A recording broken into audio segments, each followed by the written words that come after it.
140 searchers are combing the woods of Pictou County on the ground with drones and helicopters in the air. Still, after 5 days, there is no sign of Lilly and Jack Sullivan. The search area for the siblings has been expanded. CTV's Hafsa Arif is there again tonight.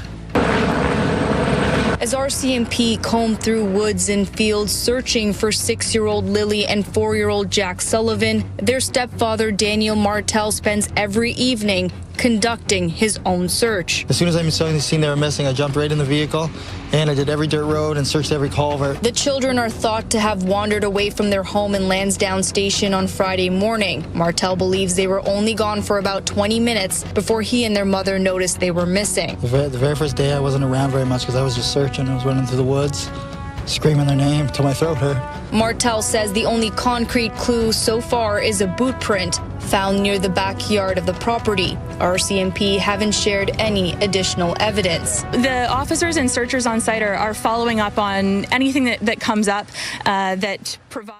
I'm just staying as hopeful as possible. I want them home. I want to hold them. And I want them home. What happened was we woke up, I heard them playing in the next room beside us, and I was drifting in and out of sleep, and they're not the type of kids that we tell them not to go outside on their own. We always make sure that we're out there with them, watching them, and they happen to just get out that sliding door, and we can't hear it when it opens, and they were outside playing, but we weren't aware of it at the time, and the next thing we knew, it was quiet. And we get up and I tell him, my partner, Daniel, I tell him, do you hear the kids? And he says, no. And we get up instantly. We're looking outside. We're looking everywhere, yelling for them. And I instantly just call 911. I just had the instinct I needed to call. They're both really go-lucky children. They're so sweet. They talk to anyone. They'll talk your ear off. They will speak to anyone in a store, everyone. They're just extremely sweet kids. I appreciate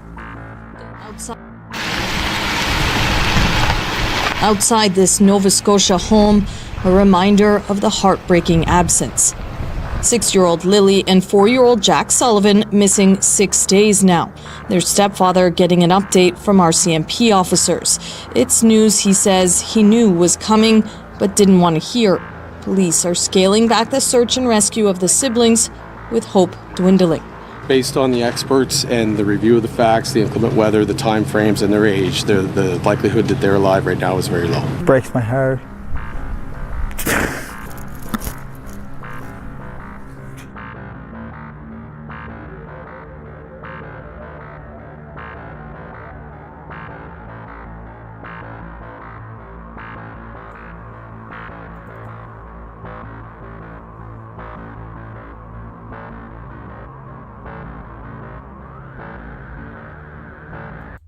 All right, welcome everybody. Thank you guys so much for tuning in.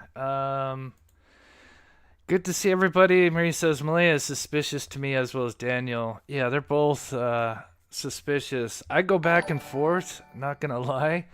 But yeah, some very interesting info came across. And of course, Daniel did an interview within the last 24 hours or so. I did a video on that, but we'll kind of watch the highlights if you haven't seen it.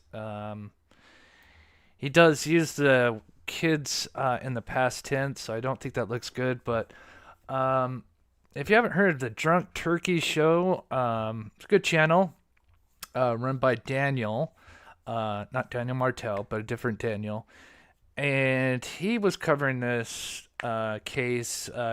Clearly, it seems like he hasn't covered this case as much as other channels, because when I was watching, you could tell that, he was kind of learning stuff via chat, which, it happens. But anyway, apparently he was sent stuff straight from Daniel and his mother, Janie, which is actual footage of where the boot print was found and where the piece of blanket was found.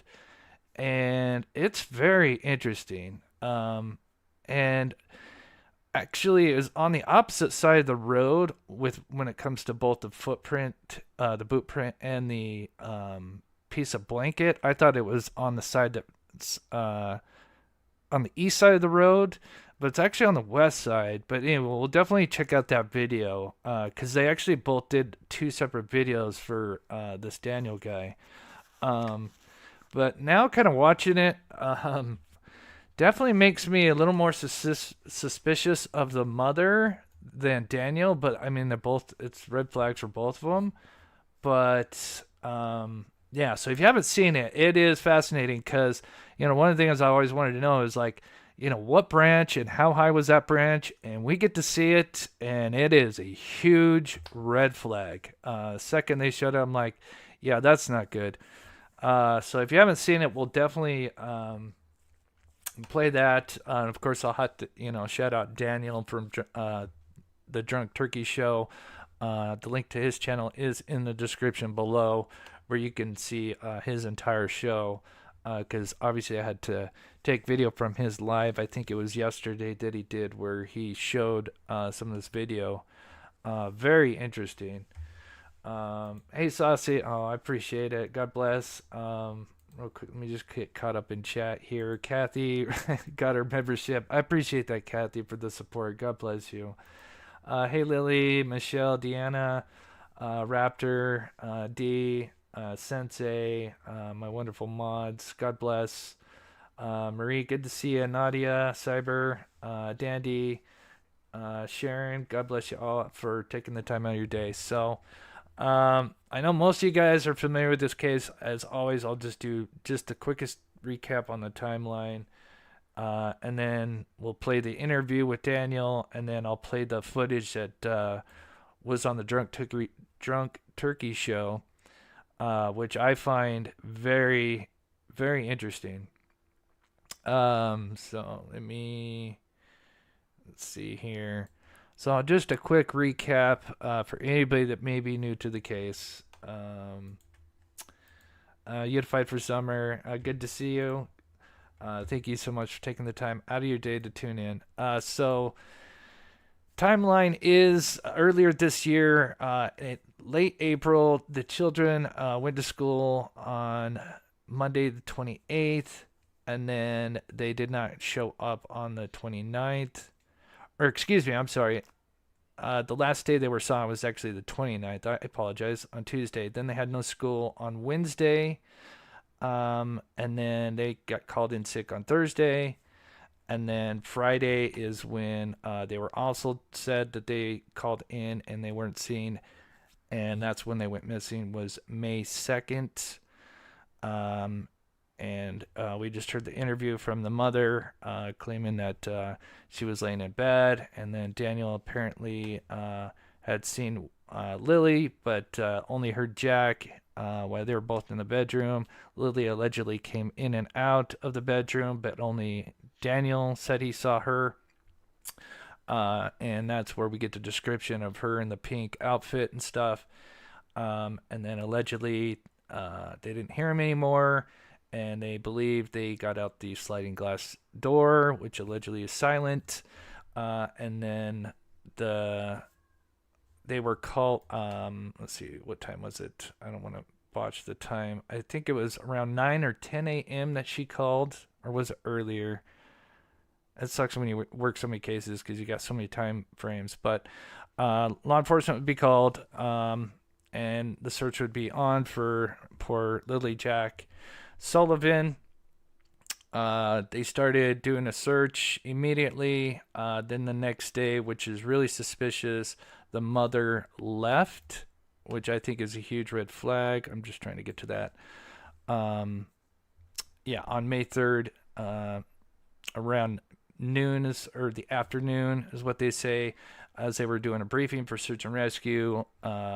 Malaya Brooks, the mother, she ended up leaving with her mother, taking their youngest child, Meadow, who she shares with Daniel, the father.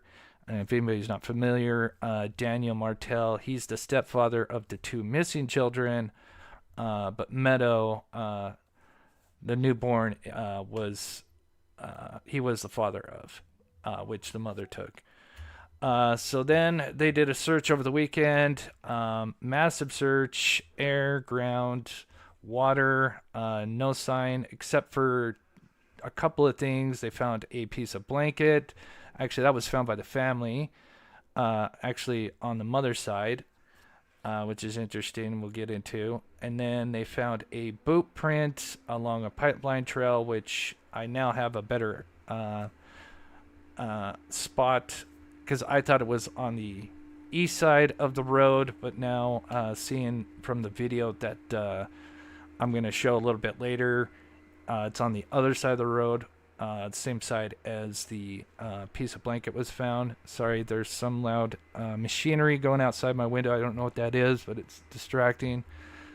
I'm sure it'll go away here in a minute. So then let's get caught up. So now we're about 5 months away, and we just heard that they're going to be bringing in cadaver dogs for the first time, which is pretty big news. Let me play this clip for just a second, so maybe this noise will stop. It sounds just like somebody's starting up a loud vehicle. Her story about what happened the day the siblings disappeared.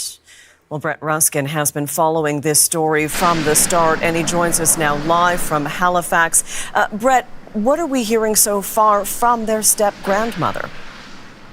Yeah, Crystal, we're hearing from Janie McKenzie. So as you mentioned, the step-grandmother of these two missing children. So she is the mother of Daniel Martel, who is the stepfather of Lilly and Jack. We've heard from him numerous times over the course of this missing person investigation.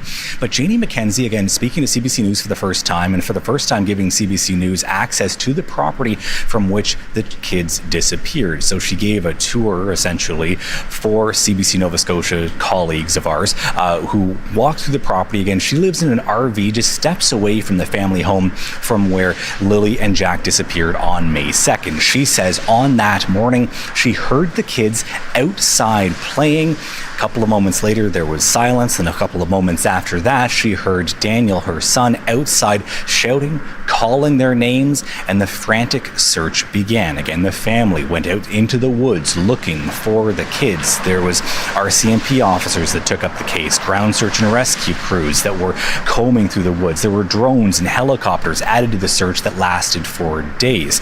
Now, Janie says that she still feels that the kids are. Okay, let me fast forward this. I thought this was the interview with the cadaver dogs. I think it's the next one. Okay, it's this one. They're for more than 2 years, living together in this trailer. Martel says that's why he has fully cooperated with police. Yeah, everything from my phone, doing a polygraph exam, and just ask them to do, here you go, search everything, just do everything you can for the kids, right?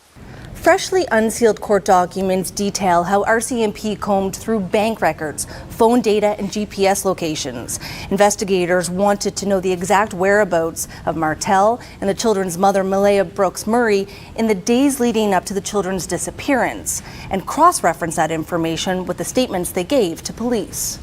The documents reveal that as of July 16th, investigators did not believe the case was criminal. By that point, 6 polygraph tests had been done, including on both Brooks Murray and Martel. They were also done on Martel's mother, on Brooks Murray's mother and her partner, and on the children's biological father. Brooks Murray was given a polygraph in what police describe as an effort to eliminate her as a suspect in causing her children's disappearance and possible murder. She passed, and so did Martel. They've done a full background check as much as they could possibly do, and I mean, I'm pretty thankful for them to spend the time and spend the resources to try to figure out everything. An extensive search on Martel's property and the surrounding 8.5 square kilometers has turned up only a few clues. One was a boot print matching Lily's size 11 feet. Another was... And that's keyword matching. And this branch is, so this photo right here, now seeing the video that I'm going to show you guys in a little bit, this is the tree. Now this isn't the exact branch. This is just marking the tree that it was. But now seeing this with the pink and the orange, this is the tree that the blanket was on. But wait until you see the actual branch and the height of it. The pink blanket hanging from a tree found by family members of the children's mother. A piece of blanket was also seized from a garbage bin at the end of the family's driveway. Martel says it was the same blanket, but it had been ripped apart and thrown out. I mean, it's mysterious as it is because the distance from the garbage bin to where the blanket was found is almost 1 kilometer. RCMP have previously said Lily's blanket was sent for forensic analysis. To date, police have received 740 tips and more than 9,300 videos, and say a tremendous amount of careful, deliberate, investigative work is ongoing to locate Lilly and Jack. Okay. Thank you, Sensei, for the $5 euro. God bless you. I appreciate the support. Nadia says, rumor that they took a vehicle. Is that like recent, Nadia? I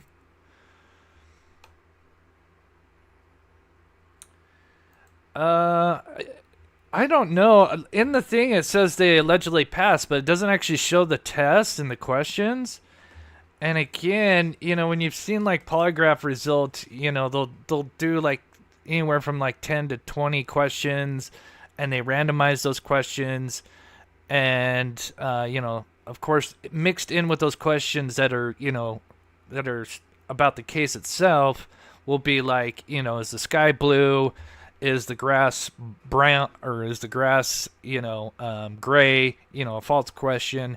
And they mix those in, and then, you know, they ask like a set of questions, then they stop, unhook everything, and then they hook you back up, and then they switch up the questions, but they know what the questions will be because they literally come up with the questions with the interviewer. At least that's how I've seen it done here in the States.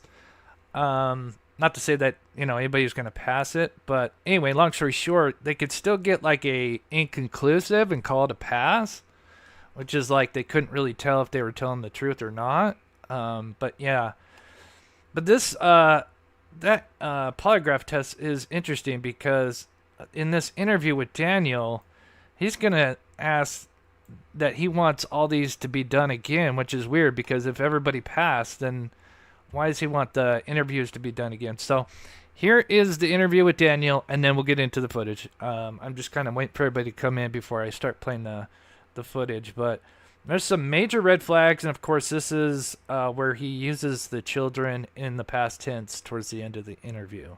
I know for 100% they won't find anything. And so this is in relation to the cadaver dogs coming out. Again, it's weird that they're coming out now. Why not, you know, after 2 months? Why not after 3 months? And it's not like they have, it sounds like maybe 1 or 2 dogs. Doesn't sound like a huge team of cadaver dogs. Not that they usually are. So I think that they're bringing them out because they at least have some kind of lead that they believe where the children might be. But here's him saying, like, I don't believe they're going to find the kids out there at all, which is very interesting. So what do you make of the fact that they are bringing the cadaver dogs in?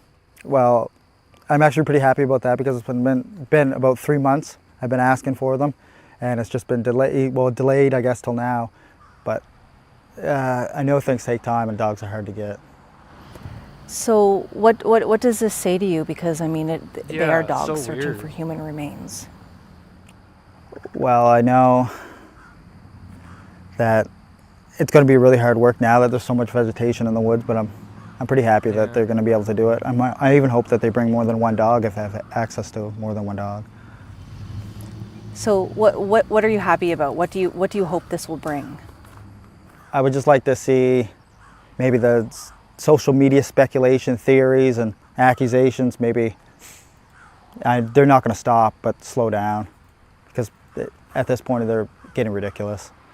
I hate to say it, but they're not. The more interviews you do, but I mean, you have to give Daniel credit. He is the one doing the interviews. I mean, where's the mother?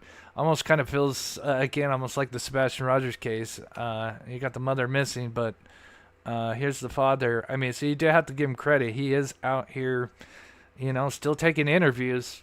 And I know a lot of people, you know, dissect them. Of course, obviously that's what we're doing here. And he does, in my opinion, he slips up and uses the kids in past tense, which is weird. I'd say it doesn't look good. That could just be a, slip of the tongue, I guess, but still not good. So are you thinking that the dogs will go in there and won't find anything? I know for 100% they won't find anything. Yes, Ruru, exactly. I mean, that's probably why they waited this long to do it. Exactly. It's just to keep the public informed, I guess, that they're hard at work.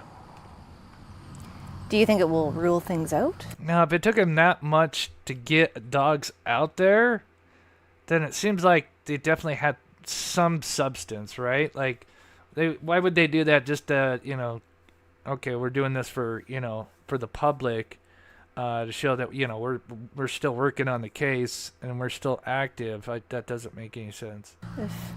Yeah, I think we'll rule a lot of things out. Rule out that the RCMP are, working hard, and there's no human remains on the property. But that's if they check the property. I mean, obviously, I'll be curious to know what they're... I mean, I'd assume that would be one of the places that they took the dogs. But again, I guess it just depends how many dogs they have.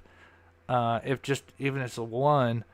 And, that's a huge area that, they can only cover so much ground.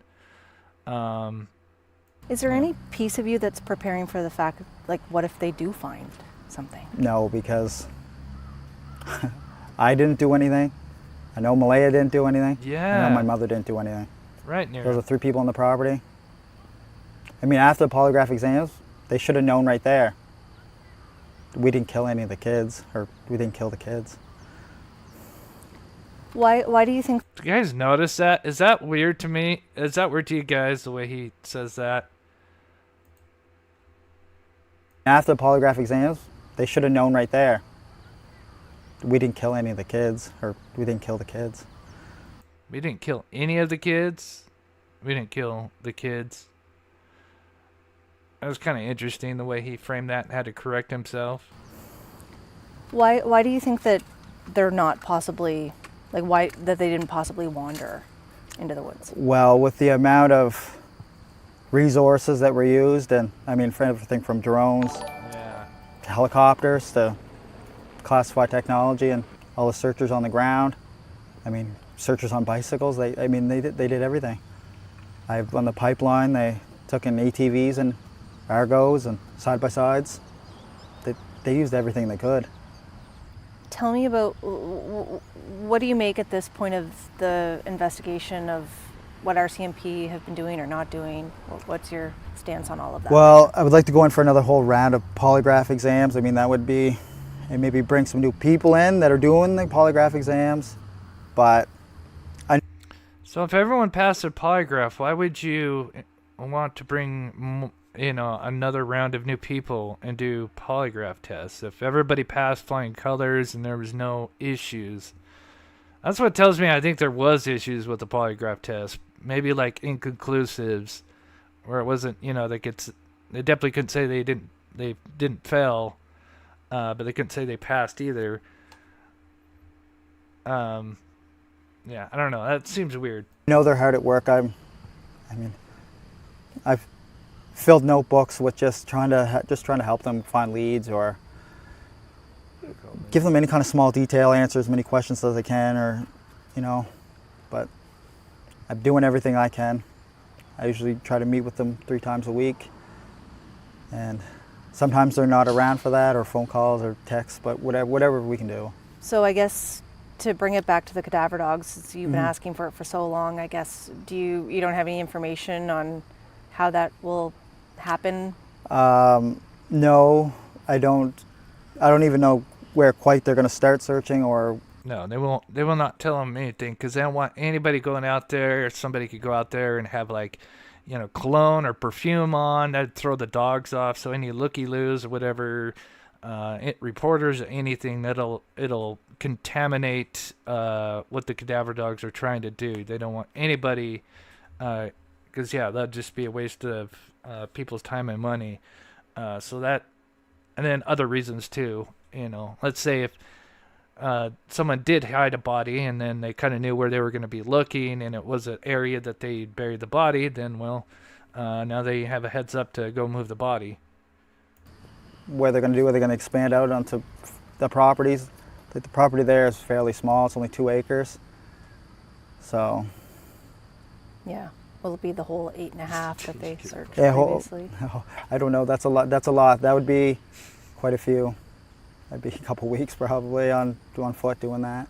Yeah. But I mean, if you look at the documents, and you know some of the other stuff RCMP has said or done, there's 70,000 drone photos that were taken during the search. That's a lot of photos. That, I mean, they had to review and do everything. So they would have found some kind of something there. Or even when they brought in classified technology. No. That's where he's like half right and half wrong. But more wrong than right. Let's see. Do I have it in here? Yeah, here it is. Oh yeah, both. These are the two. So when I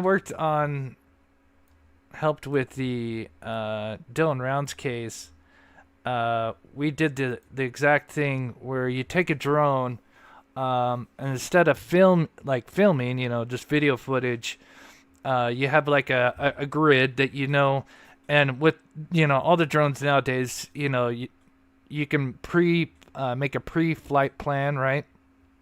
And then of course, because usually, you know, a basic like commercial drone that you can anybody can buy, now they're starting to last more up to like over 30 minutes. Before it was anywhere from 15 to 30 minutes, depending on kind of how good the drone was and the battery. But now they're starting to kind of push those batteries even a little bit more. But you know, and typically, you know, you want to have at least 3 batteries, because again, you're only going to have 30 minutes of flight time. But anyway, long story short, you'd have a grid, right? A certain amount of square miles that you know your drone's going to be up in the air, and it just sits there and takes pictures every so many feet or whatever, kind of overlapping. And then, so that's what comes where you have like the 70,000 photos.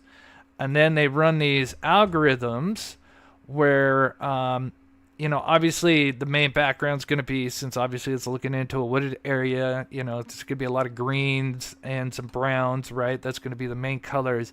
And then they there's multiple ways they can run it, but they can run it to where they look for a specific color. So if they know if Lily's wearing pink or, you know, Jack's wearing blue, then they'll say, hey, with the algorithm and all these photos, hey, can you look for anything that's blue in any of these photos? And then the algorithm, you know, runs through these 70,000 photos. So I wouldn't say run. It probably takes quite a while.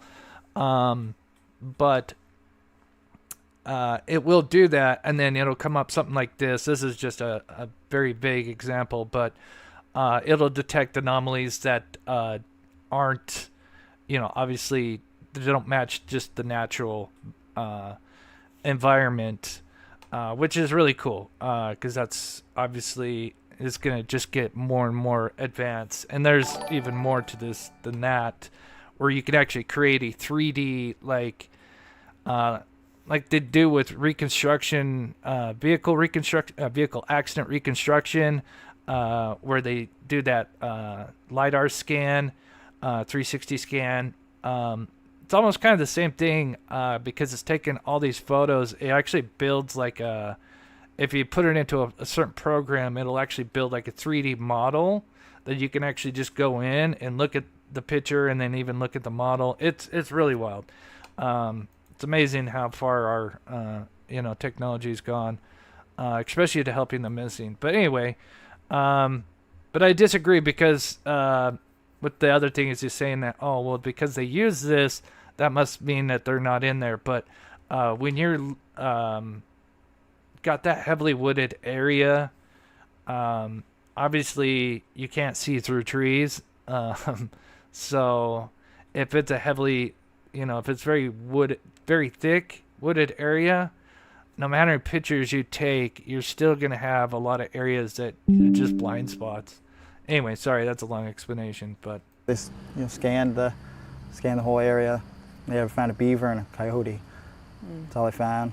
Oh, see where he says beaver and coyote. So I'm assuming they either found bones from a beaver and coyote. I'm probably leaning towards bones, because they do have, you know, because those whites will kind of stick out via the background. So that's probably what they found in those 70,000 photos, is bones of animal remains, because that's what's happened to us. You kind of get half excited because the thing finds an anomaly, and then it just happens to be, something that's not the children. So why do you think this step is necessary? Well, it just rules out one and brings the book a little bit closer to being closed. I mean, one chapter at a time. How have you been doing? Well, I'm not going to say I'm doing So I think this is where he uses them in past tense. well, but doing better than I was at the start, I guess. It's physically exhausting, mentally exhausting, emotionally exhausting, but every day you wake up and it's a new day. New hope. And just keep going forward. Tell me about the toll, like what you were just mentioning earlier about social media. Yeah, social media has been quite a circus, we'll call it. But I can't control them, and they're free to judge, but maybe just use a little bit of this before they start typing or using AI for pictures. I mean, we're coming up on, I don't use AI for pictures. I've seen a lot of people do it. No judge to them, but I definitely see a lot of those AI photos. And there has been a high uptick in like AI generated video content, which, especially in this case, like, I'm sure you guys have seen it if you follow this case, where you'll see a video, it's like, oh, breaking news, they found the bodies or human remains. I can't not tell you how many videos I've seen those pop up, and it's a short, like 4 to 8 minute video. It's full of BS, and it's these channels like trying to pop up and try to make a quick buck by literally clickbaiting you. And it's crazy because when I started YouTube, I remember, because they, for people that aren't familiar with YouTube, they have these like weekly guidelines or, updates or whatever. And when I started, it was something like, if you tried to use like a clickbaity title, like you can kind of go a little bit clickbait. Everybody, I mean, if you want to get your video out there, you got to try to get as clickbaity as close as possible without, just being full on clickbait.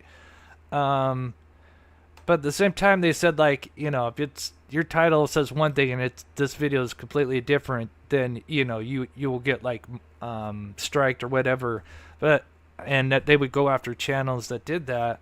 But it doesn't seem like they're doing that anymore, or hopefully they'll update their stuff, because it's a huge problem. And Heaven says, yeah, I've seen it many times. Yeah, especially in this case. Like, just this case alone, I cannot tell me. I'm sure we could, like, look up YouTube right now. If I type in, like, breaking news, Lilly and Jack, and remains found, there'd be so many videos that pop up, and it's BS, because most of these are, like, AI-generated videos. Man, it's bad. Coming up to 5 months? Yeah, in the second, so yeah, it's less than 2 weeks. Yeah, it's terrible. Like, did you ever imagine that we'd be here still talking about this? No. I thought with the amount of resources and amount of different units for RCMP working on it, everything from dive teams to canine units, and they have dedicated teams just for social media. They have a dedicated guy that just sits there and watches highway cameras. So.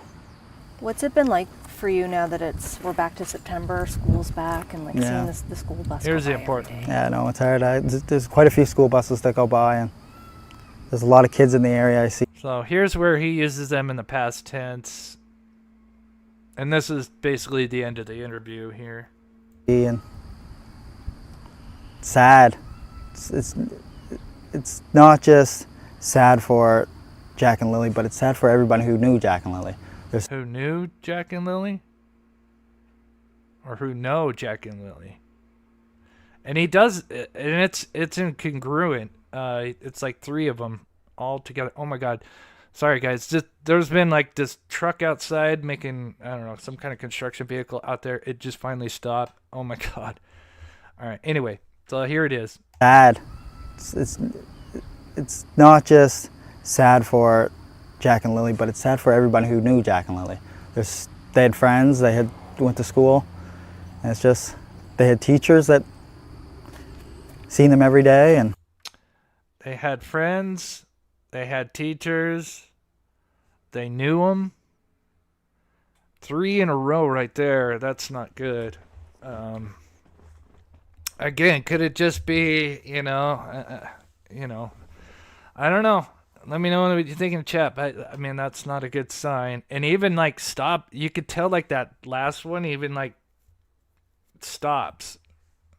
Like he knew he made a mistake. Sad for Jack and Lily, but it's sad for everybody who knew Jack and Lily. They had friends, went to school, and it's just, they had teachers that... Right there, he's like, oh, shit. They had friends, they had teachers, they knew them. Yeah, it's not good. Seen them every day, and it's just hard on everybody. I know we ask you this every single time, but why do you keep doing it? For Jack and Lily. I don't do this for myself because I'm going to see this online later, and people are going to analyze it. Every time I move my hands, every time I open my mouth, every facial expression, they analyze everything right down to a T. I know that. What would you like the public to know? I want the public to know if anyone has any information, just please come forward. Call the RCMP, call your local police department, call Crime Stoppers. Do you still think they're still alive? Yes, I hope so. I mean, that's all we have is hope. So, oops, that's a little loud. Yeah, so interesting interview. Some red flags for sure. He wanted the cadaver dogs out there, but he doesn't think they're going to find anything. He's 100% sure they're not going to find anything. So clearly, I mean, to him, they were abducted or moved by somebody. Now let's get into...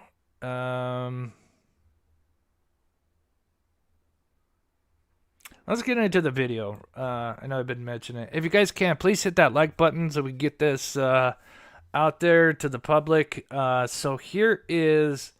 let me just play this clip and then we'll watch it. But here's kind of where that blanket was found. Now, I thought it was on the side of the tracks because I swear like I heard like... I'm saying it was on this side. And then when they said the boot print was found, it was found on the pipeline behind the home. So I thought everything was on the east side of Lansdowne Road. But now, after we watch this video here in a minute, it's on the west side. And then wait until you see the branch that the blanket was found. Like, it's... To me, this was all planted. Huge red flags. For sure.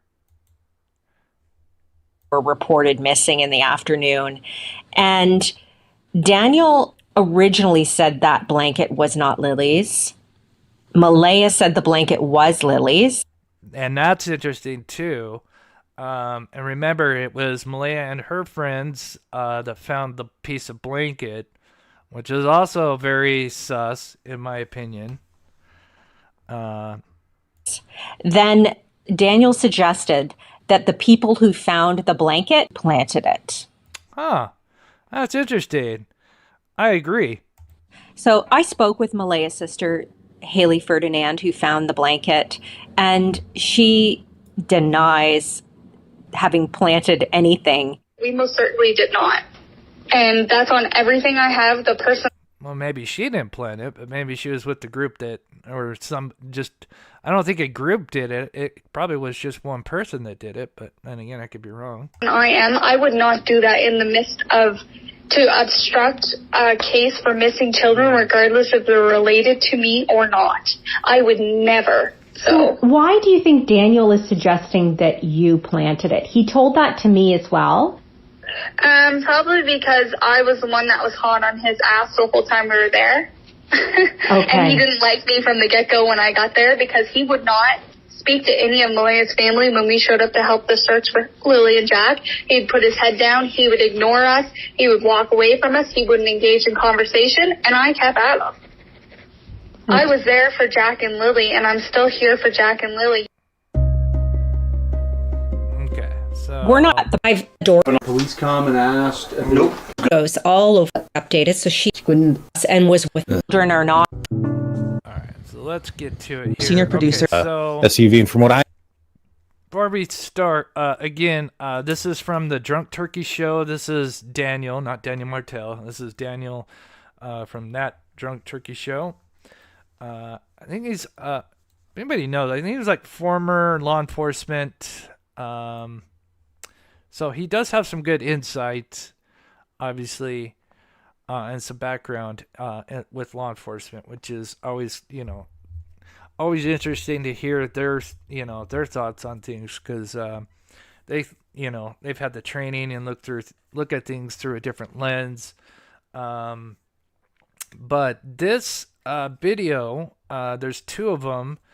Now he does, Daniel, I'll just say Drunk Turkey Show just so it's not confusing. He kind of narrates quite a bit. I try to trim that down, but again, I would suggest, after we do the live, go check out his live, where he, does this, because obviously I got it from him, so I want to give him the credit. But the link to that channel is in the description below. But let me pull up Google Maps real quick so we can see exactly where we're at, so we can get our bearings here. I think he used to be a cop. Correct me if I'm wrong, right?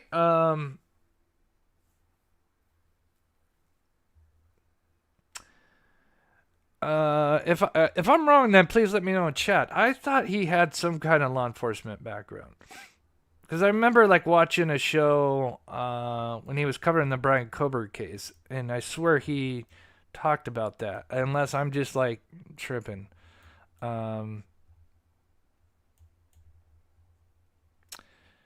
Okay, here is, okay, I need to find where, there it is. Okay, here we go. Where's the heart at? There it is. Okay, thank you, Sensei. Yes, okay, that's what I thought. All right, I'm like, oh no, am I dreaming? Or was I dreaming when? Okay, so here we are. The home obviously is right here. Now the piece of blanket was found here. Now I thought it was on this side of the road, because I swear they mentioned tracks, but now seeing this video, it makes it so much clearer. It was literally found basically on this road even. It's very interesting. And the footprints, or the boot prints, are actually found on this side of the road. I thought, because, they said behind the home, so I thought, behind the home is this, but no, it's actually, technically it is behind the home, but I thought directly behind it. So everything's on the west side of Lansdowne Road, so keep that in mind as well.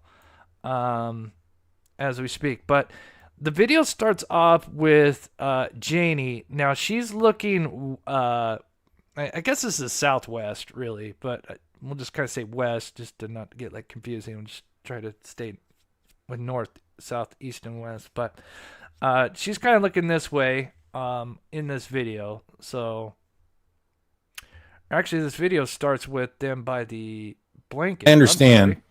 There was two dogs out. I think he moves his. Hey Dan, this is. All right, okay, and so yeah, that's what this is coincidental. Okay, that's all right. I think he had the video going. I'm gonna turn him down for a minute till I know. Saturday, kind of where things were and where kind of So we're looking basically north. I'm pretty sure where the kids may have been walking.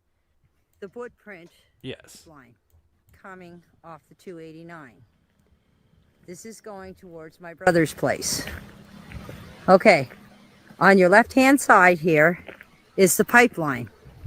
So that is her right here, and she's looking, southwest, west.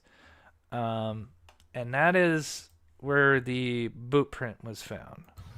This is where the boot print was supposed to be found, or found. It's kind of growing up a little bit. They probably didn't trim it this year because of the band that we had. But this here that's pretty is thick. An ATV track where the pipeline people use, and where the RCMP would have used their ATVs to go up to look for Jack and Lily. And so, again, I had asked Janie to go out there, and if she can just kind of show me. And so, again, huge shout out to Daniel from DT Show for doing this. And it's nice that Janie and Daniel Martel both did this, because there's going to be a video by Daniel Martel as well, showing the same things. But now we kind of know exactly where the footprints, and now here's her looking, northeast, where I originally thought the boot print was found, which obviously this is more the direction, obviously, towards the home. Obviously, the home would be more south, but so yeah, that's the opposite side she's looking at. It would have been nice to kind of see what this looks like. I don't know. Maybe there's some drone footage of when I don't know if they made it to the pipeline or not, to see how thick this area was. Maybe it was trimmed all the way down. The fact that they found boot prints. So the one thing they say is that what Daniel was told is that there was not only the boot print, but there was like other footprints that at least he was told, which I've never heard of. I don't know if you guys in chat. So, and I want to say this is more speculative for right now. But the one thing we know is that the boot print, so at the home, there's a boot print found of Lily's. They say it was Lily's boot print that was found right by the driveway. They used that, which is a child size 11, if I recall. That allegedly matched the boot print that was found out here. Now, in this video, Daniel was told, again, Drunk Turkey Show was told, because I feel like people are going to get confused when I say Daniel. We'll just say DT, was told that there was actual like parallel footprints next to this boot print. I don't know if anybody heard of that. This is the first time I've heard of that, which would even be more super sus. But that's what he was allegedly told and shows in this. And I'm like, I've never heard that. And if that's true, then that shows like somebody's like walking like a child out, or child's out there, which is really maybe just to make, some footprints or whatever. But yeah, no, wait till you see this Eyes on Heaven. This is where it gets even more weird, but it's a little bit further in, so please be patient. And its location is a question mark. I will be honest about that, because I try to be honest about all these things, but how far? The blanket there. I need Google Earth. So if this is from the home to here is 1 kilometer, I'd say that's 2 kilometers. Like, I guess it depends on if if you're talking about straight line, or if you're talking let's see. Let me do this. Okay,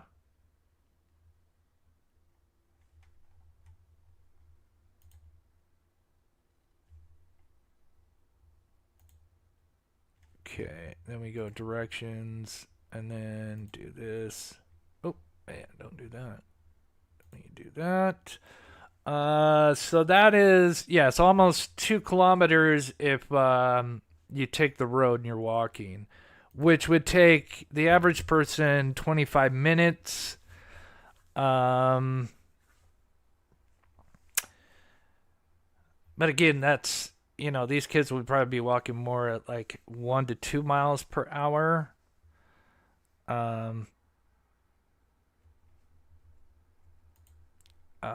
What's 2 kilometers again? 2 miles. Okay, so 2 kilometers is about 1.2 miles, so it's just a little over a mile. So it's not impossible for them, like the children, to walk that. That's for sure. Like, no question they could walk that. But again, like, it's so interesting. Why would they walk just that road? And then when you get to the once you get to the blanket, it throws everything off. Like, it, again, that's why I'm playing this, because I'm like, holy hell, the blanket like throws everything off. So it's just over a mile walking, right? Road. We'll just keep it simple, right? But yeah, so it's going back towards the street, meaning that if they're connected, I mean, towards back away from this area, meaning that if the footprints and the blanket are connected, they most likely did not walk this way. I'll explain as we watch the video.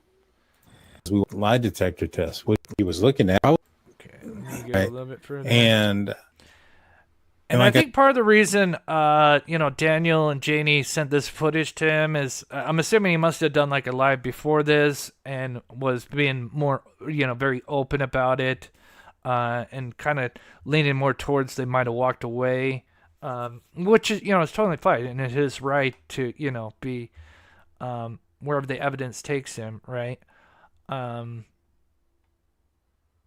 But anyway, so I think some of the chat's kind of being like, how are you not, a little more suspicious? But I think once he sees where the blanket's at, then he's like, okay, there's some issues here. I said it's interesting because the footprints. Let's rewind it a little bit, especially for those that are just all right. For those that are coming in, this is the RCMP's dog units that were out. That's right. Yeah, we'll have to. You know what, Barb? That's so interesting. Great point. Now, again, I've only driven a few ATVs and four-wheelers, mostly in the context of searching, and usually it's in the desert, so they are dirty as hell. This is a little bit, not as, obviously it's not desert, but, obviously there's some dirt roads. But yeah, that's an interesting point. By the blanket earlier. And this is what we're going to be looking at. So yeah, and there's no problem with that. Perspective right now, where the pipeline is way up the street down here. I don't know if you guys can see my mouse, but I'm like trying to circulate down the street. So it's way down the street is where the pipeline is. And so it's a pretty big. Yeah, so this photo is where the blanket was found looking. So this is looking kind of north, more. Was it curve northwest, right? I think, yeah, northwest. Where the pipeline is, and now this will be where the blanket's found, and we'll get to that. Big difference of space. This leads me to believe that, let's put it that the kids wandered off. This is where RCMP was today, with their dogs back. Dogs back here. Hey, Dan, this is the road. No, this is Janie. Lansdowne Road. This is the road coming off the 289. This is going towards my brother's place. Okay. On your left-hand side here. Backed up the video. Or found. It's kind of growing up a little bit. If they didn't trim it, but this was lower and this growth isn't normal or wasn't there during that time frame, this is a significantly open area for the kids to walk and wandered off. Pull it up, representation. So this is where, I have never heard this. So this is what he was told, and let me know in chat if you've heard this. This blew my mind because, all we've heard is just, boot print found that matched, the size that Lily had, which is very sus. But he was told this. Let me pull it up real quick. These were like the footprints that they found, which is weird because one's barefoot. It looks like 3 people almost. 3 different sets of footprints. Now, I don't know if they just... now, clearly this is like a stock image, right? If you go look up boot print, I'm sure I could probably find this. But according to him, this was kind of like... to this person, it was like... how it was. Unless DT's like took this way out of context. Scott Tex, remember, on the scene of a child service. Police document has located a very distinct set of youth footprints on a natural gas pipeline. I don't know. I wonder if Daniels could be, because I don't know. He's thinking that there was like parallel prints next to it. I don't know if that's true or not. He could be very highly misinterpreting this. Like, hold on. Let me just see if I could find...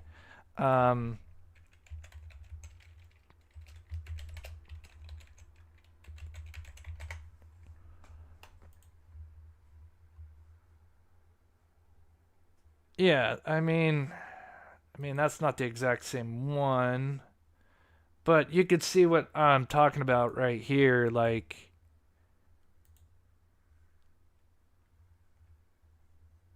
did somebody? I mean, clearly this was taken from like, a stock image, right? Yeah, right here. There. I mean, I think this is the exact one, right? Maybe not. Boy, it sure looked like it when I first got it. But yeah, I mean, you can see that there's so many that are just like that. I mean, just like this one here is almost identical, but it's not the same one. Anyway, so I wonder if he's misinterpreting this, right? Because I think that would have been huge news. So again, I'm not sure about this part. These were like the footprints that they found, which is weird because one's barefoot. It looks like three people almost. Yeah, three different sets of footprints. Okay, now seeing this, I do think he might have misinterpreted this, because I think that would be huge news, and like everybody would do a video on it. Because I mean, if you saw that, that would just mean there's three people. And somebody's learning the kids out there. So I think Daniel misinterpreted this. I think they just took a stock image and set this up. Now seeing this for the second time. I saw this as I was recording, and I was like, oh, this is interesting. I haven't heard this.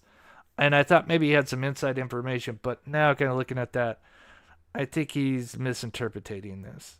Which, again, I make mistakes all the time. So it happens. But anyway, wait, yeah. Now, if they came this way and then crossed, I don't think their spot, that is the train tracks. So, okay. Now, if you go this way, you're going back to the 289. Yeah, that's a good question. I don't know if they would release that. So, from my brother's house up this road to my place is 1.5 miles. Mile and a half. That's not too far. And for those that think that, these kids can't be out there, he is being decomposed. Some of that. Okay, now we're going to get to the blanket location. It puts a little bit, I'm going to put her in just a minute so I can talk over her. It puts a little bit of a damper into my theory that they walked from behind through the woods. No. Because this is a little bit of the ways out of the ways to have gone over there and then to come back. This is so heavily and then wooded. Come this direction and leave the blanket, or to have turned left, come this far. When you see that one guy walking through that stuff, it reminds me of some of the stuff. Again, it's not exact. I haven't walked through this exact forest, but I've walked through stuff like this. And anybody that's gone camping and hiking has probably experienced some of this. Unless you just stay directly on the trails. But, I mean, it's just so hard to fathom these, not one, but two kids not leaving one iota of, evidence behind, or not evidence, but clothing or the backpack or something, sign, as they went through these woods. Because, yeah. Leave the blanket, turn back around, back location of where the. Okay. I would say it's more likely they went. So I think Daniel's kind of, going through the motions. Yeah, Daniel changed his mind. Yeah, I'm sure he probably did, because it sounds like he was newer to the case when I was watching this. Of course, I didn't watch the whole live, but I watched a good portion of it, And of course, I love Daniel. I mean, I think we've shouted each other out before. And anyway, what else was I going to say? But yeah, you can definitely tell that, it's something where he's kind of, feeding off the chat as far as like details, because it seems like he's kind of learning the case. But once he finds out the blanket and where it's found, that's where it's like Right? throws So this everything. is where the blanket is. Now, this is the tree. Finally. This is an old road. I do think that it's interesting that the blanket was found up against an old road. Yep. 100%. Now, the other thing is, as far as why Daniel didn't find the blanket, I think I have an idea why. This blanket may have been there a little bit longer than people anticipate. I know Daniel says it wasn't there when he went out and looked in the morning. But if Daniel was coming in the same direction, So now that's as interesting. with James, So Daniel says it wasn't there. I mean, it sounds like he could have easily missed it. Unless, to me, it makes it sound like this is a fairly big piece of blanket. I know it's, a ripped piece, but he was doing, if he, and I'm assuming that's what he did because he was like on an ATV, right? And I'm assuming he went up where the pipeline is and then came back down this way. If he's coming this way, it is very difficult to see the blanket from that direction. It is 15 feet back into the street and into the wooded area a little bit. which, if that is true, then really is like, well, how did Malaya and them find it? Unless they were walking on the opposite road, because it sounds like they would have to be walking on the west side of the road up to catch this blanket, which we're going to see where it's at. And so I got another video that's going to be played after this that's going to show exactly where it was. Daniel lied about the blanket. I don't know if he lied about the blanket as much as true. as Daniel was inaccurate about it. Like, there's a difference between being inaccurate and lying. Lying is, saying something with the intent to mislead.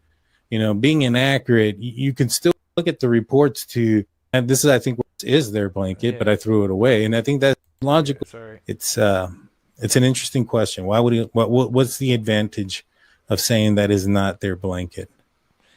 That is true. I don't know. And then, but let's watch this. That doesn't go very far in the woods. This is the tree where the blanket was found. Right here where the ribbons are. now, not on that branch, which we'll learn. Daniel does another video, and he actually shows the branch. It's not this branch. It's higher, and it's even more sus. But this is because, remember, we've seen like a picture of those ribbons, and so yeah, that was like the tree. But this isn't the branch it was found on, but this is the tree.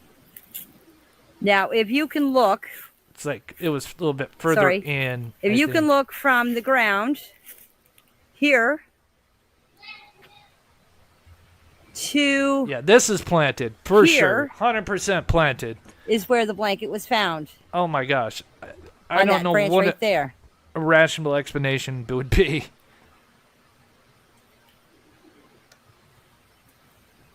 We're gonna play Daniel's video here in just a second. It's right after this.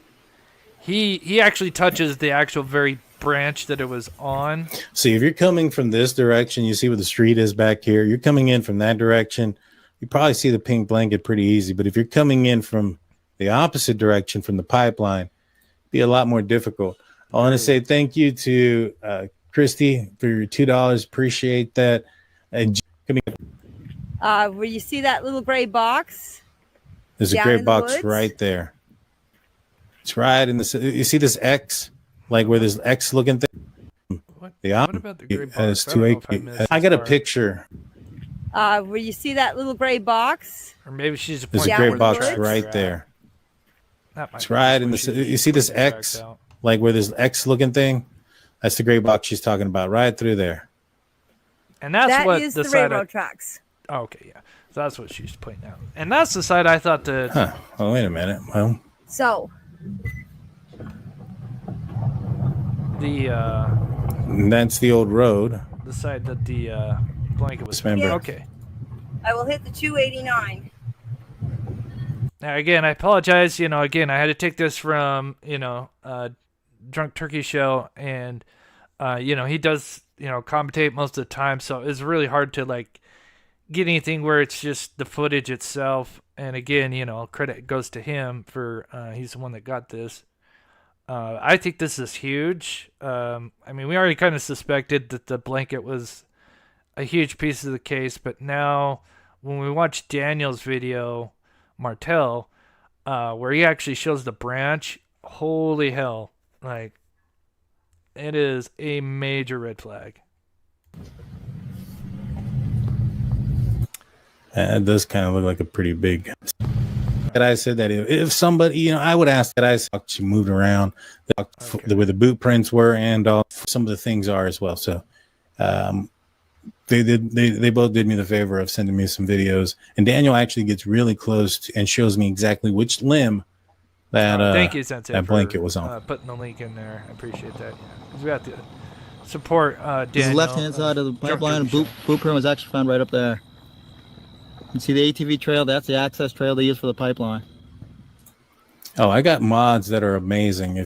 And that's interesting. You have to give credit to Daniel Martel, going out and doing this. He didn't have to do that. Again, this is where it's like, man, this is one of those cases where I definitely think some kind of foul play or, inside job was done. But I don't know. If it was just between one or the other, I would lean more towards the mother. The mother's the one that left on day 2. What mother would leave if there's a chance that her child's coming back, right? Oh, DT's in the house. Oh, that's awesome. Oh, dude, you don't have to. Oh, I appreciate that. No, it's fine with you commentating. I didn't know he was in the house. Oh, that's awesome, man. Please go subscribe to his channel. Huge shout out to him. I hope it's okay that I was using this. I'm really just taking the 2 main points, but that's awesome. Anyway, I forgot what I was talking about. Just checking. Okay, so anyway.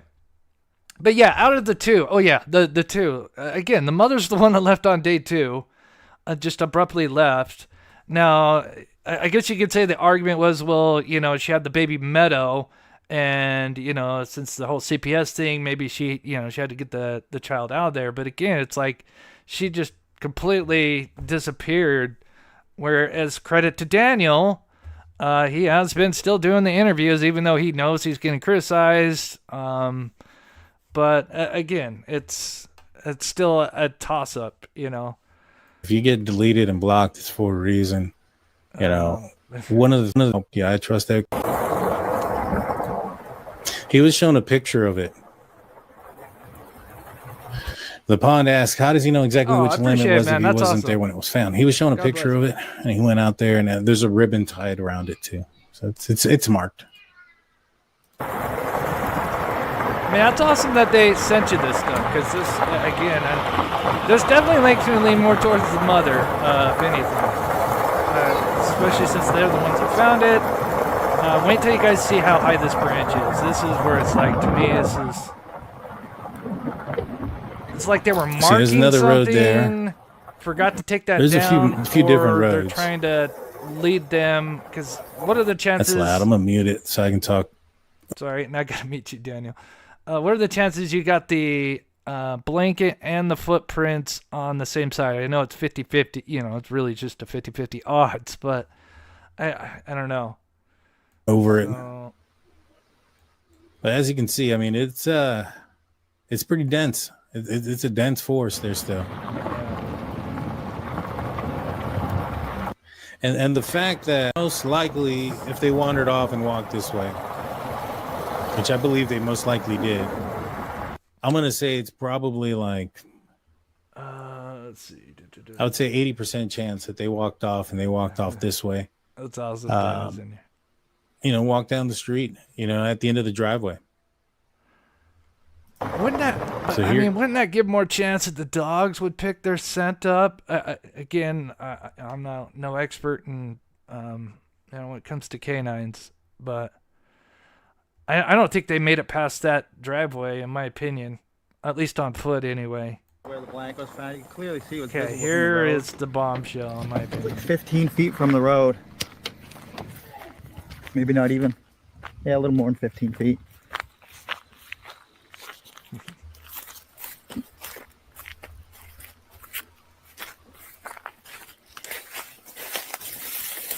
And this is the exact branch. And say, look, So, you can see him way higher than 5 feet in the air. It's actually over my head, so it's probably 6 feet. 6 feet.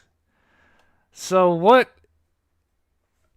would be the rational explanation? So if you guys don't know, this was an LOL blanket that was Lily's. I guess it got old. She didn't use it anymore or whatever. They got a new one. I'm not sure, but it now became a draper or something used to keep the draft out with the cold. And then the timeline is this old blanket, which is pink. A week before they went missing, it allegedly they stopped using it and it was thrown in the trash. And then somehow a piece of this, and I don't know if Daniel's still in his chat, does anybody know, has anyone said like how big this piece was?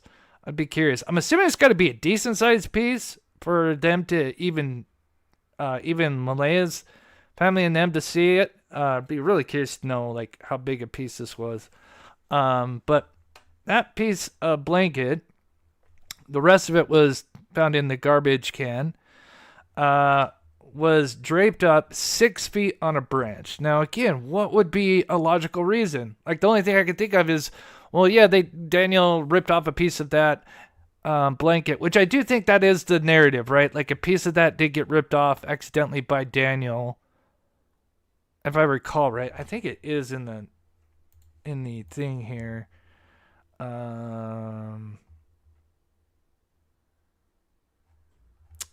Go to the blanket here. Blanket. Okay, so found a pink blanket. Told the police it's Lily's little doll blanket that she sometimes dragged around with her, but decided she no longer wanted. Martel had been using it to stop a draft around the door. Malaya took the blanket from the door because the weather was getting nicer. About a week before they went missing, she threw it in the garbage.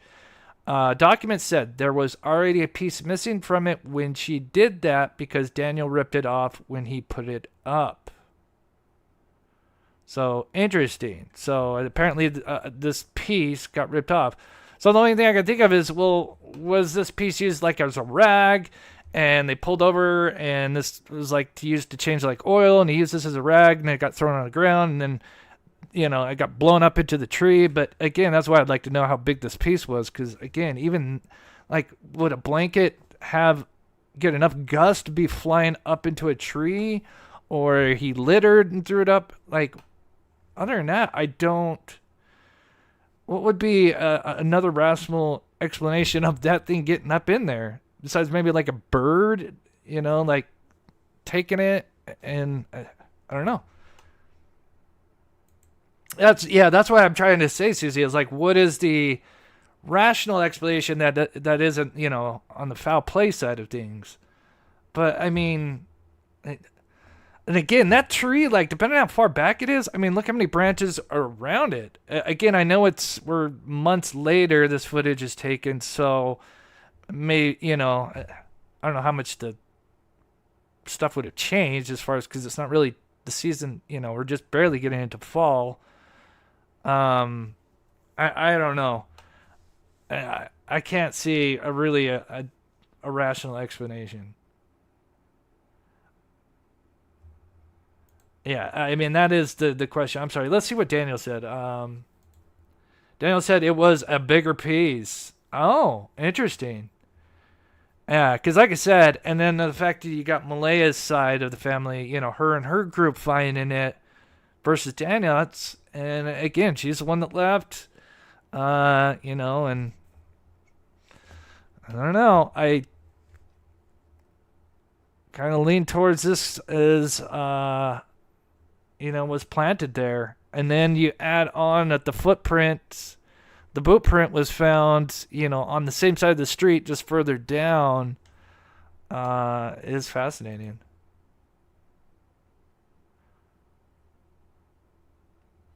I smell for the scent that don't belong. Yeah. Yeah, it was just a piece of blanket. Like, there was a bigger piece of blanket that was in the trash. Apparently, a part of it got ripped before it ended up in the trash, is the narrative that they say. But, yeah, look at that. That one right there. It's draped over that branch. Look how deep in that So is, 6 too. feet in the air, draped over the branch. It's pretty dense right I don't think wind's blowing that in there, right? there underneath. Yeah. This is one of the things that really You can see he's like, oh. that this one stumps me. Yeah. You know what I'm saying? Yeah, I agree. This one stumps me. So I'm like, all right, this is pretty high up there. Maybe the kids saw a bird or something and they were playing and they threw it up there, for whatever reason. I find it weird that somebody would plant it there too, like purposefully plant. Unless it was like a marker and they forgot to take it down, or it was just planted there to kind of say like, oh, yeah, I don't know, because it seems stupid. Why would they place it up 6 feet too? Like, wouldn't they try to make it look like it was more like a kid? Well, I mean, I guess a kid could. That's why the dimensions be interesting. I guess I could throw it up there. I don't know.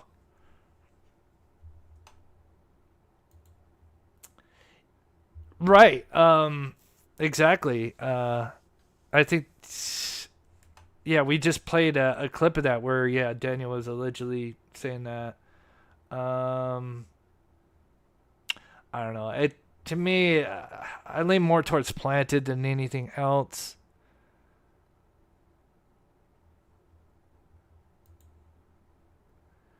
I mean, when you factor all especially when you factor in before the CPS, the black eyes, you kind of got something building up where it sounds like the kids could be taken. I don't think, again, the timing of that, I don't think is a coincidence, but let's back that up one more time.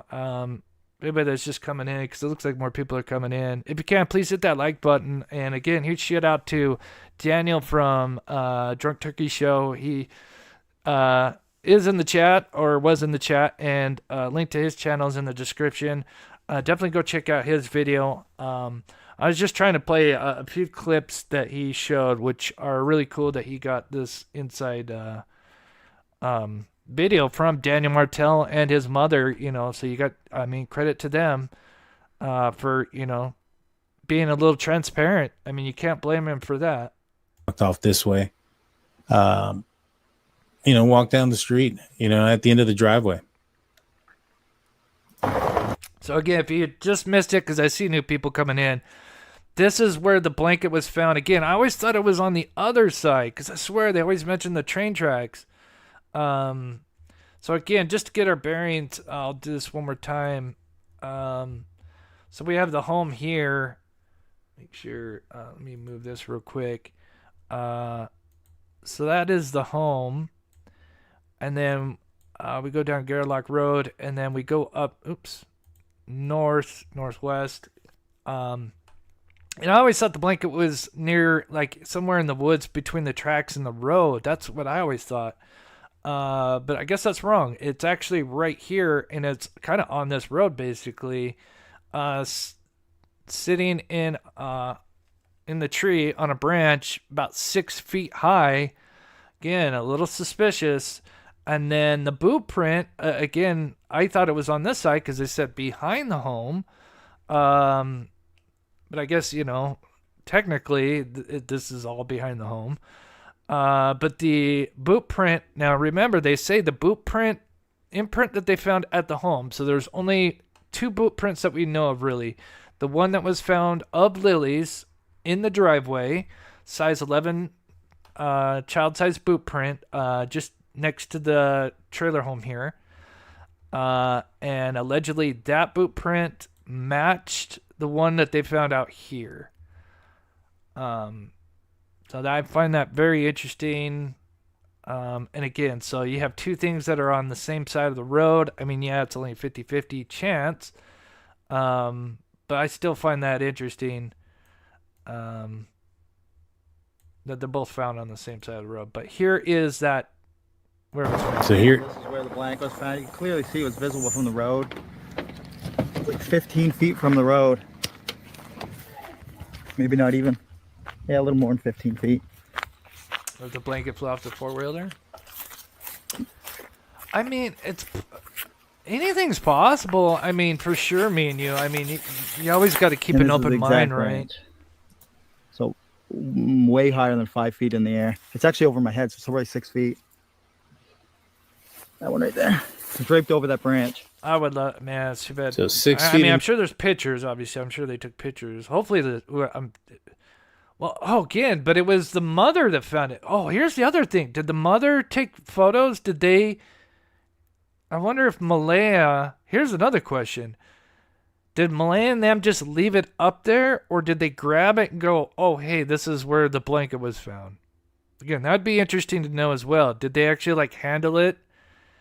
Doesn't that would kind of give them plausible, let's say, it was foul play and the mother was involved somehow.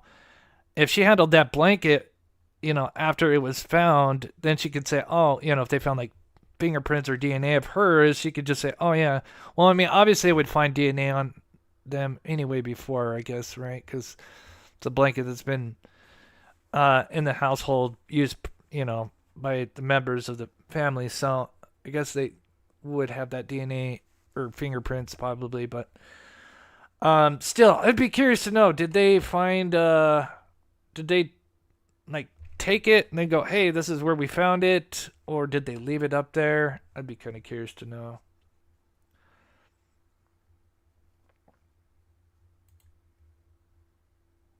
Okay, Stacy says it was the mother's friend and sister, and they called searchers over to it. Okay, interesting. Which is good. At least a point to them. Still, the fact that they're the ones that found it, I mean, that's still interesting. I mean, it is just off the road, but... The air draped over the branch. It's pretty dense right there underneath. Yeah. This is one of the things that really that this one stumps me. You know what I'm saying? This one stumps me. Yeah, so I'm like, all right, this is pretty high up there. I don't think this was something used to wrap a body in, obviously, because it's just a piece of blanket.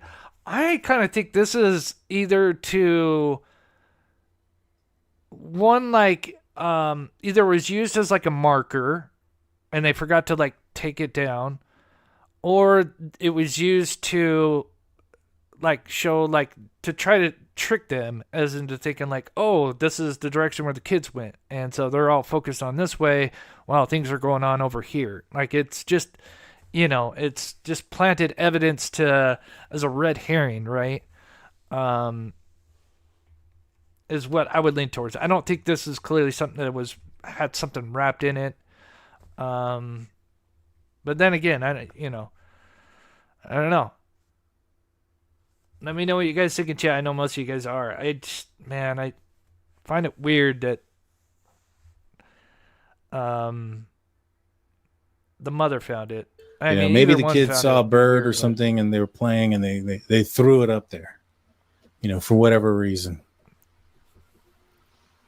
I find it weird that somebody would plant it there too, purposefully plant it. For one, I mean, if you went up there and you tied it up, I mean, you could be seen. It'd be easier if you tossed it on the ground to. I don't even know the Mackenzie's property. Not sure, Lana. So I apologize. I don't know if there's anybody in chat that could answer that. Yeah, red herring. I really do. I think it's. Oh, that's right, Chris. It was said that searchers was there earlier, but yet they'd never seen it yet. Her family did. Yeah. Now, if that's true, which. Yeah, because I know there is the dispatch audio of it. I don't know if I have the... I mean, I know I have the dispatch audio. Where the hell is it?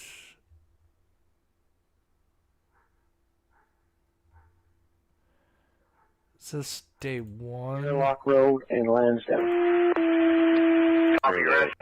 Bravo 3, go ahead. On the, looks like the east side of the road there's a couple. Oh, wait. Is it okay to drop down on the, looks like the east side of the road there's a gully system there. We just want to get down. I have visible passes. In Colchester. We can send it to your way if you wish. It's whatever road this is. How long is your time?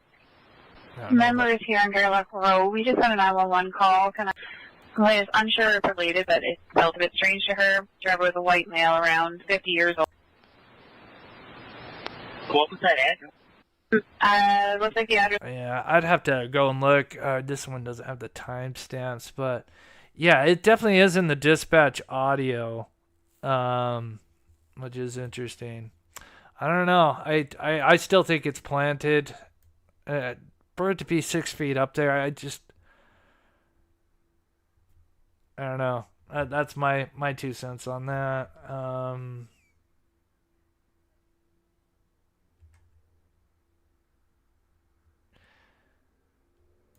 Now, Michelle, yeah, this is where it gets a little interesting because it says, so here, let's read the rest of this real quick. So, about the blanket. So around 4 p.m., relatives of Brooks Murray came out of the woods saying they had found a pink blanket down the road, down from the children's home. So about 4 p.m. they found it. Obviously, they were out there, 10... let's see, what time did they get out there?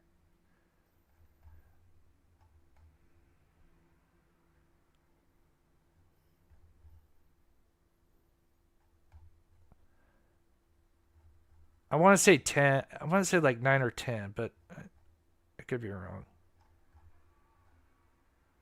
Okay, May 2nd. Yeah, 10. Okay, 10:27 when they got there, right? So they're starting to search, starting to get the search together by 11. So they've definitely been searching for at least a good few hours, as far as like search parties. So, okay, go back to the blanket. All right. So obviously police arrived 10:27. So you could say, search parties are starting to get together around 11. I mean, obviously they had people out there, but more and more people are probably coming. And so, yeah, they're definitely out there for a good 4 hours plus.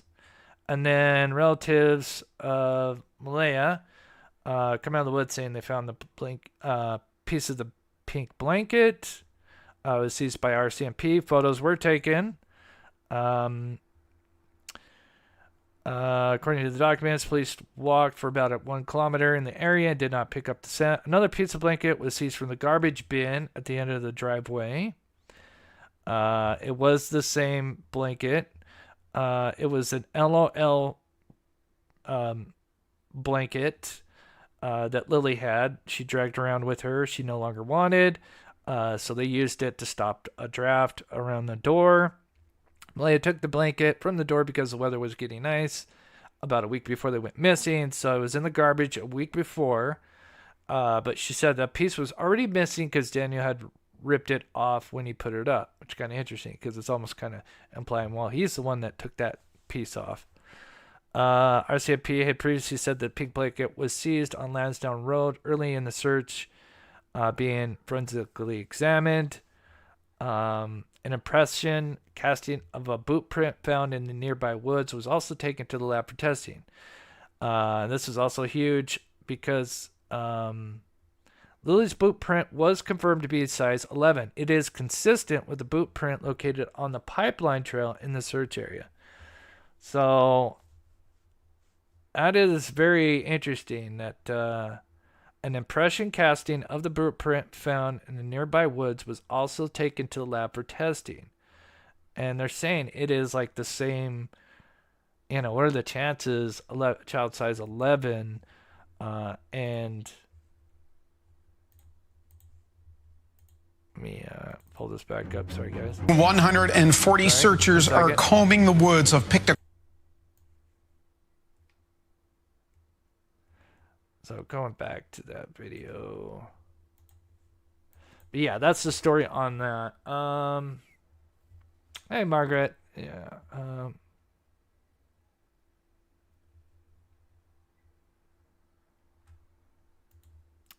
Yeah, that's what I was thinking too. History, like, yeah, that's a like some kind of marker, right? Like that's what you would leave up in a tree, you know, especially like 6 feet up high. Like that's something you would leave as like, oh, that's to leave yourself some kind of notable sign for, whatever, a turn or do something you might where he easily said drive by. You wouldn't be screaming out there that you think so. That's it. Kind of minutes of her explaining. See what else there's anything else I recall. So this is from Daniel. Yeah, I trust exactly what they're gonna do. It's also the same ones the searchers used and OCMP. You don't think the blanket? Yeah, I think it's something that was planted myself. Especially if it wasn't there earlier, but again, that could easily have been missed. How does he know exactly which limb it was if he wasn't there when it was found? Especially seeing how deep in the woods. Well, not deep, but there's a few different roads. How thick that brush is on that branch. And this is the exact branch. So, and I mean, if that is a branch, like, I mean, you got branches around it, like, it's just so draped over that branch. Unique. So 6 feet in the air, draped over the branch. It's pretty dense right there. I mean, yeah, it's so dense. This is one of the things that I don't know. That really that this one stumps me. You know what I'm saying? This one stumps me. All right, it says another blueprint where Daniel, the stepfather's mom, was raking the driveway for a pool. Yeah, I've heard about that. Yeah, but yeah, the other blueprint was in the driveway. I find it weird that somebody would plant it there too, like purposefully plant it. Yeah, I mean that's for one. I mean, if it doesn't have a rational explanation, yeah, it was a marker that they forgot to like take down for whatever reason, or it was a diversion. Maybe that was okay. So maybe the kids were taken. Maybe Malaya said, "Hey, just theorizing." And one suggestion, like, because if you think about it, it's like on a road, right? So what if Malaya was like, if it was on her side of the family, and she said, "Hey, I'm gonna meet me, because I don't want Daniel to see the kids taken, so I'm gonna leave a marker. Look out for this piece of blanket." And then again, I guess you would just take it down unless you forgot. But like, hey, this is the meetup spot where I'm gonna drop the kids off. So then, whoever there's, if it's an inside job where they're taking the kids, and that's where they meet up and take the kids. Another one is, they put that marker there. So then they search this side of the area, which they did, which I'll show in the video here.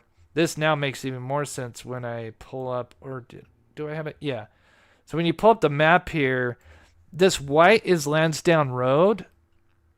And you can see the heavy, how they're, where they're heavily focused on this over here. You can tell that they're kind of overlapping a lot. I mean, they're doing it over here as well, but you can see where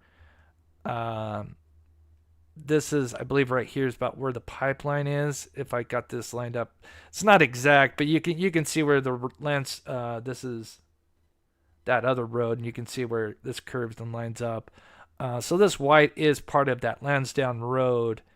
And this is where the blanket was found, this blue right here, because I can see the road right there. And then the pipeline is this white. But yeah, you can see where these pockets of colors start to kind of really overlap a lot, where they spent a lot of time. But again, yeah, if you found something, and they planted it there to maybe make it look like the kids did wander off. And maybe that's what they wanted the public and the law enforcement to think, is that the kids wandered off.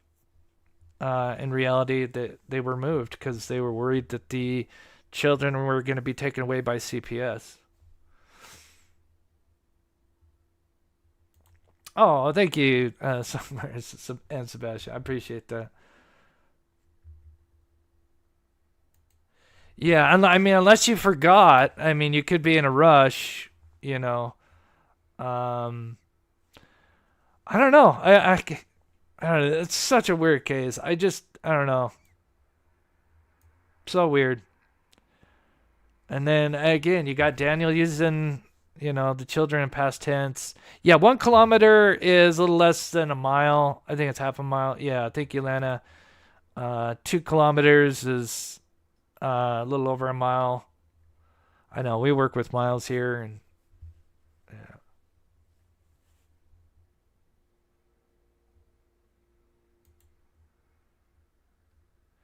Yeah, I mean, yeah, obviously you got to keep in mind, it depends on how big that piece of blanket was. I think Daniel from Drunk Turkey Show said he might try to get that info. That would be interesting info to learn about, like how big was the piece, like I think he said he was going to see if he could get dimensions, because that would be interesting to see. But yeah. And so Janie's on. Morgan says, "Thank you, thank God, Chris, you're covering this case. Finally, someone has common sense. I appreciate that. Again, I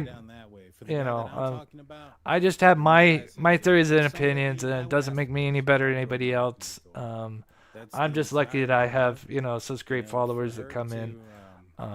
She stopped, she talked, she moved around, did a bunch of things. Yeah, it was a total of 7 minutes.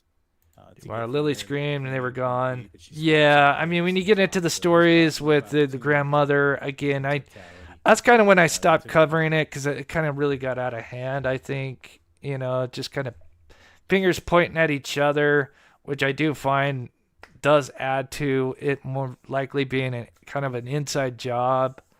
And again, just being on searches with those kind of that kind of wooded areas. I mean, I just cannot see those, 2 kids, especially one with a alleged backpack, that backpack not being ripped off like within the first hour or 2 of them going through a woods, unless they were walking on the road. But then it's like, I don't know, unless that's why they wanted to put that blanket up there. Again, that could be another reason why they tried to make it look like. Here would be another reason that would make a lot of sense too, is the blanket was planted there to make it look like the kids were walking on this road, and then that would just lean more towards, they were abducted, because they're walking on the road, and the wrong person is driving by and picked them up. I mean, that also would line up as well.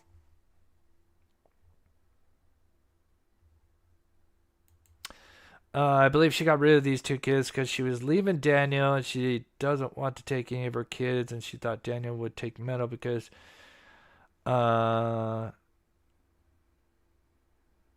she was his. Oh, I gotcha. Yeah, it's tough to say.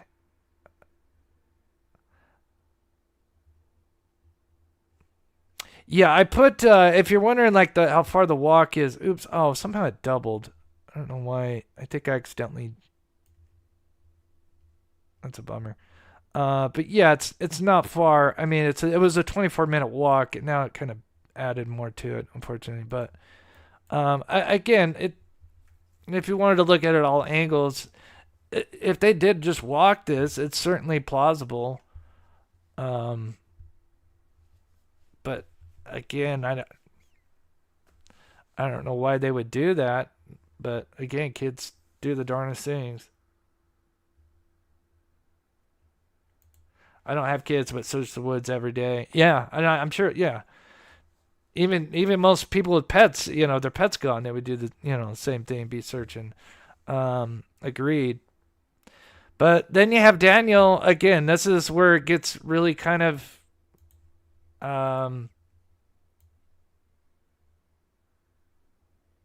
sorry, try and find this as I was talking. Where it gets a little suspicious, because it's like you have Daniel saying this right here, where it's again kind of, what does Daniel know that we don't know?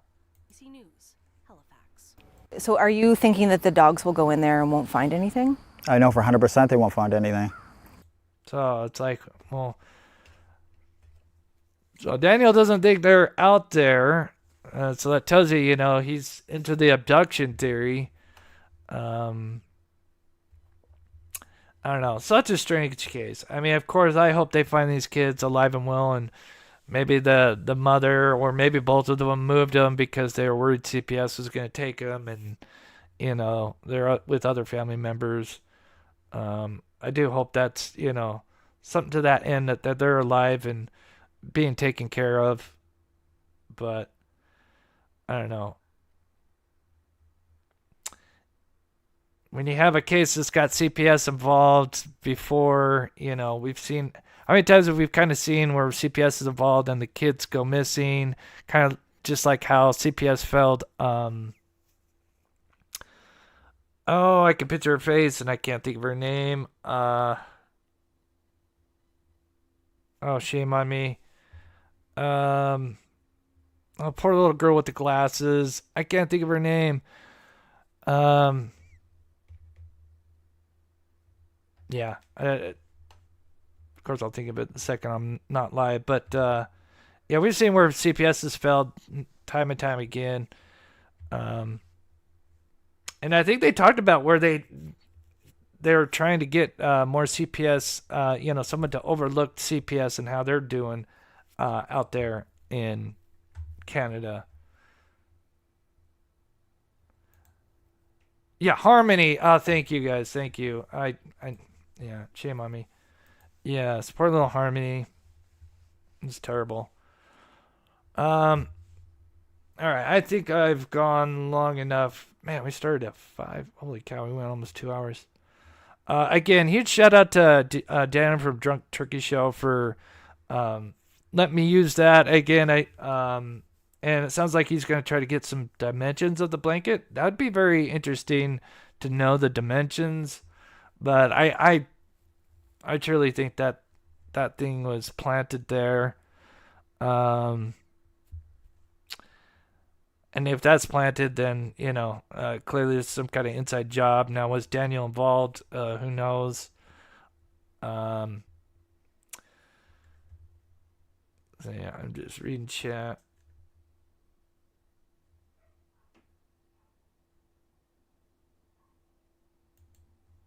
So Lily had been wise beyond her years, like trying to raise her 4-year-old brother.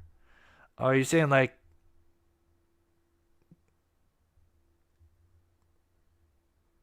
found it, yeah.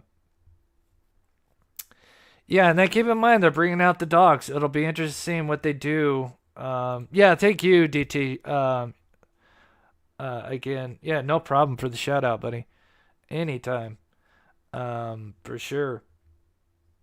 And be curious if you do cover this more. Be interested to get your thoughts on it as you learn more. I'm just curious if you're still in here. I do wonder if I don't know if you can answer this, and maybe if you interpret this wrong, or maybe you know something that maybe we haven't heard, because this would be huge. Is about this right here. I don't know if he's still in the chat. I don't know if maybe you interpreted this wrong, or this was told to you that there was parallel footprints. Because that would be huge if there was. Just kind of curious. And, obviously, I could understand if, this was misunderstood. But as far as I know, there was just the child boot print and nothing parallel to it. But if there was something following them or paralleling the footprints, then that would be just mind-blowing. People almost 3 different sets of footprints. But I'm leaning towards this just being kind of a stock image, and maybe just being misinterpreted. And yeah, keep in mind, it sounds like he's, he hasn't been covering this case like everybody else, every other day or whatnot. So I wouldn't blame him if this was just accidentally misinterpreted. I don't know. We'll see if he answers. And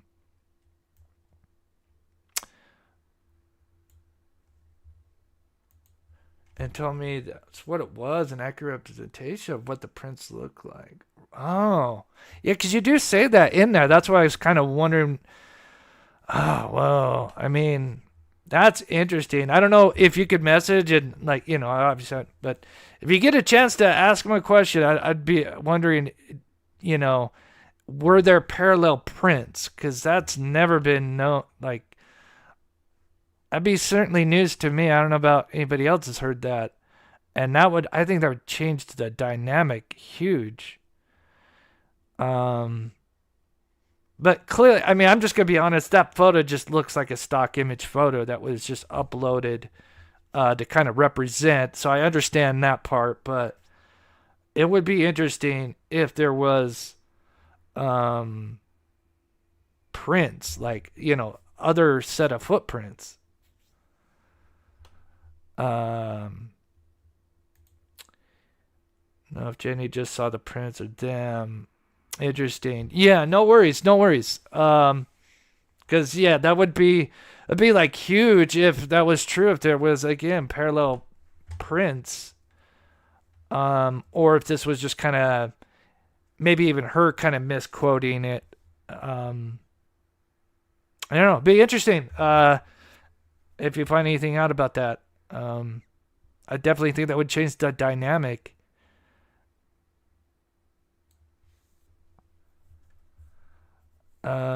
Let's see. But why just one boot print? Yeah, that's interesting too. Cause that's how they explain it. But again, obviously I'm sure there's much more that they have that we just don't know. Impression of the casting boot print was found in nearby woods. So they took a casting of a boot print.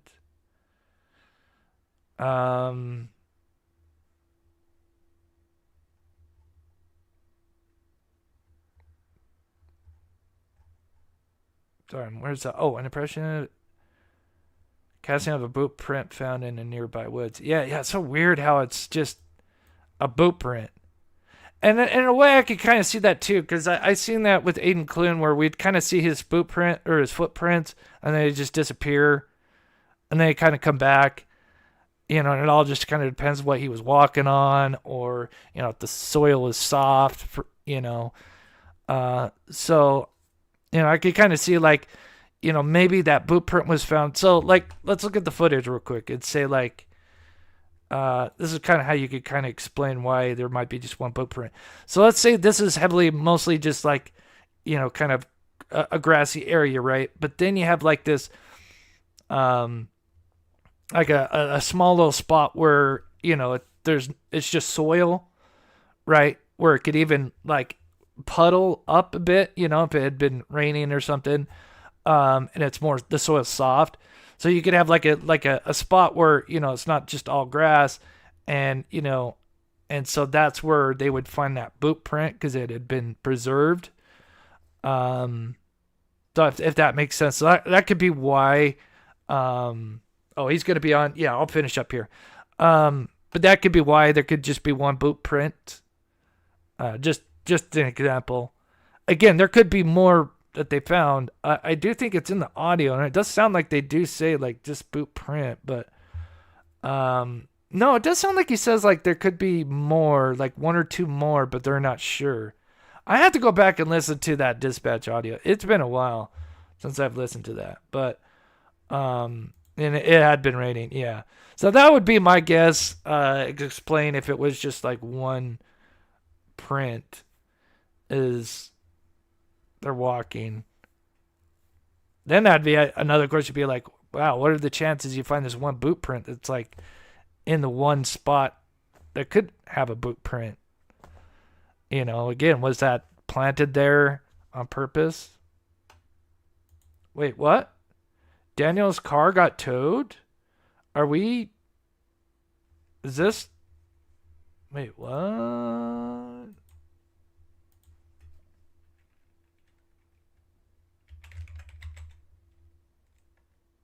Actually, let me go to Twitter. Sorry, guys. Definitely go check out Drunk Turkey Show as well.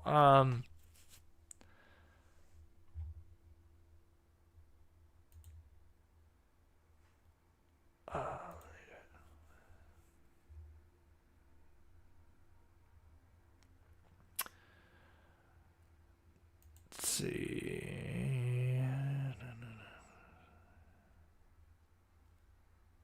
Do we know where we can find that? Like, who's saying that? I think it'd be up on, like, Twitter. People posting that. Does anybody know? Like, it has to be a mark. I think. Are we talking, like, previous or recent? I guess that should be the question. Is anybody... So this is. Oh, okay. And I trust Dan. I'm just gonna say Dan. That'll be easier, so not confusion. I trust Dan from DT Show. I have a scoop on it. Oh, that's awesome. All right, that'll be a good leeway to his show. Because I used his footage. You're going live soon, DT. Is that what everybody's saying? Let's go pull up his channel. Homeownership is often considered the cornerstone of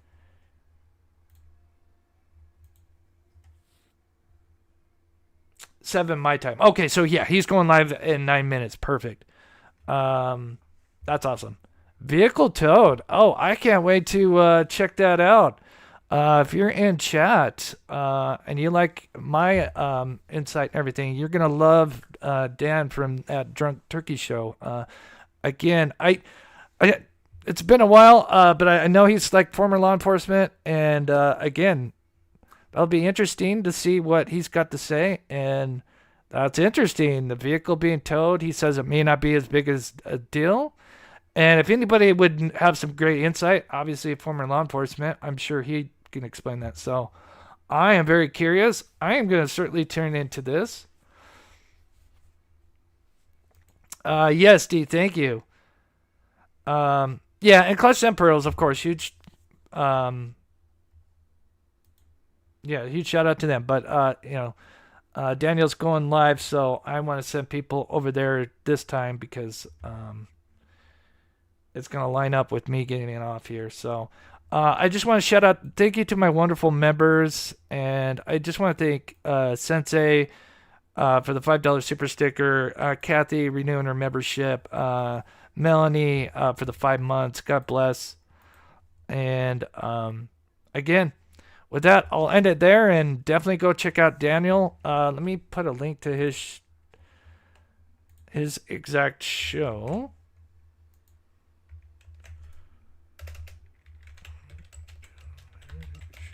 In the chat.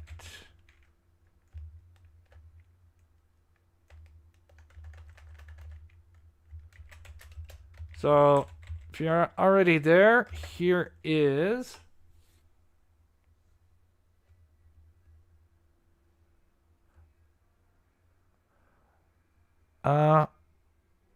answers coming soon. Well, I'll be curious to know what those answers are. Daniel M said in chat, no cars have been towed 19 minutes ago. Well, we'll find out. I'm sure DT, because clearly DT, Dan from the Drunk Turkey Shows, clearly has been speaking with Daniel and Janie. So I'm sure, he's got some, he's got the connection. So definitely go check that out and see what he has to say. Be curious. So much love to you guys. Meep says Daniel doesn't tell the truth. Yeah, I know. I'm all over. I'm back and forth. I still think it's some kind of inside job or abduction. I lean more towards that than anything. But yeah.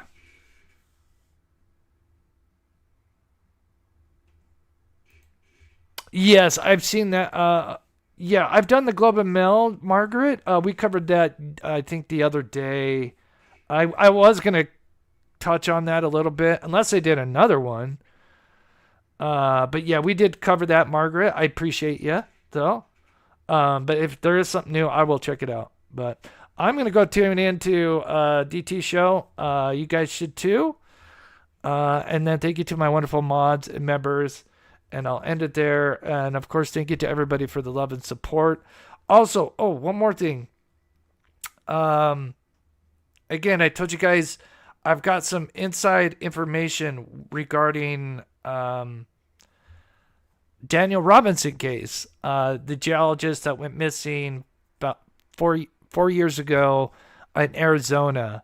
Some very interesting info came to my lap thanks to another person.